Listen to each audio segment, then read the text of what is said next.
It began as an Islamic bomb for one country.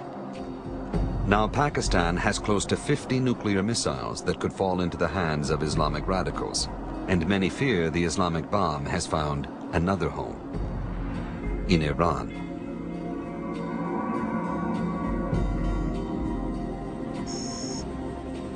In front of this Iranian nuclear facility, hundreds of women have formed a human chain, but they are not protesting against nuclear power in Iran. They are here to symbolically protect it from the West.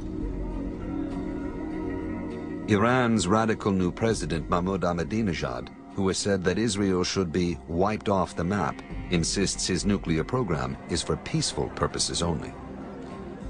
But many are skeptical because of the man who sold Iran much of its nuclear technology. A.Q. Khan was not in the business of civil nuclear power development. And so when the Iranians say, oh, this is just for civil nuclear purposes, you have to ask questions about intent here. Why would you have had dealings with A.Q. Khan? It's not just Washington that's raising the alarm. In this report, UN weapons inspectors state bluntly that Iran may have received documents from the Khan network related to the fabrication of nuclear weapon components.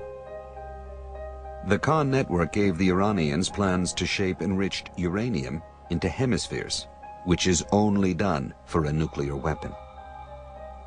It rang a lot of bells.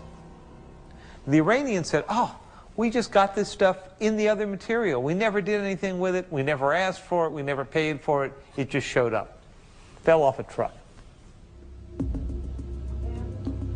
UN weapons inspectors also found evidence of a secretive plan for Iran's military to work with its nuclear scientists, testing high explosives and military re-entry vehicles.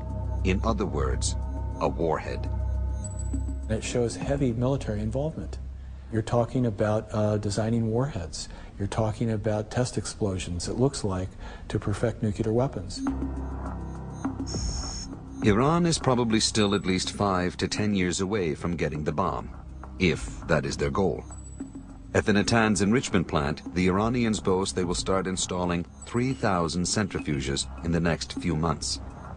And just beyond the site is a huge underground chamber, designed to hold as many as 50,000 centrifuges based on Khan's designs, enough to eventually produce fuel for more than 20 nuclear warheads a year.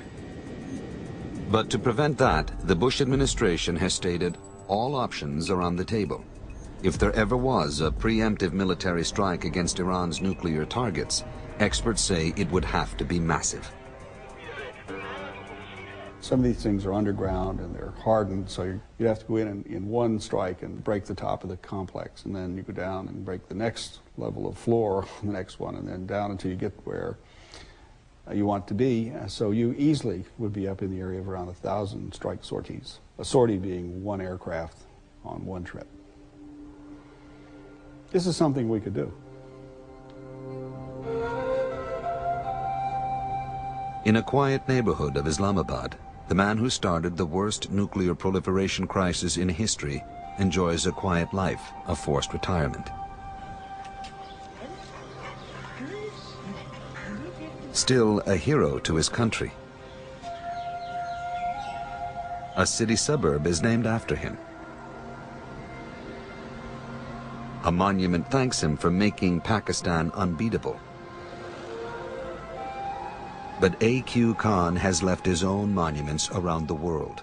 Centrifuges in North Korea, Iran, and who knows where else.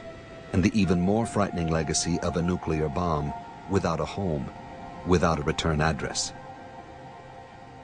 Private groups, private terrorism, private nuclear shops. Everything is private now. Saif Gaddafi of Libya says A.Q. Khan has changed the rules of the nuclear game forever.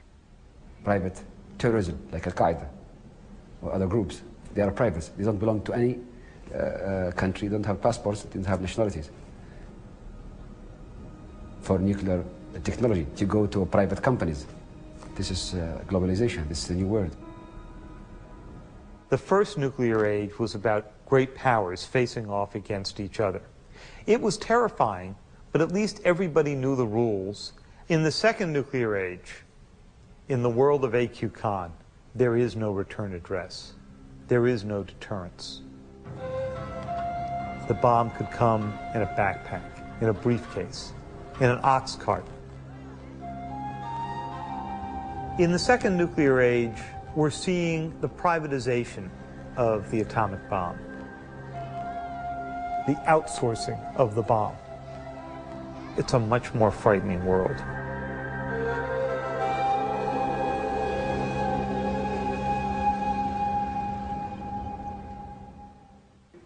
For more information on nuclear jihad and other CBC documentaries, go to our website.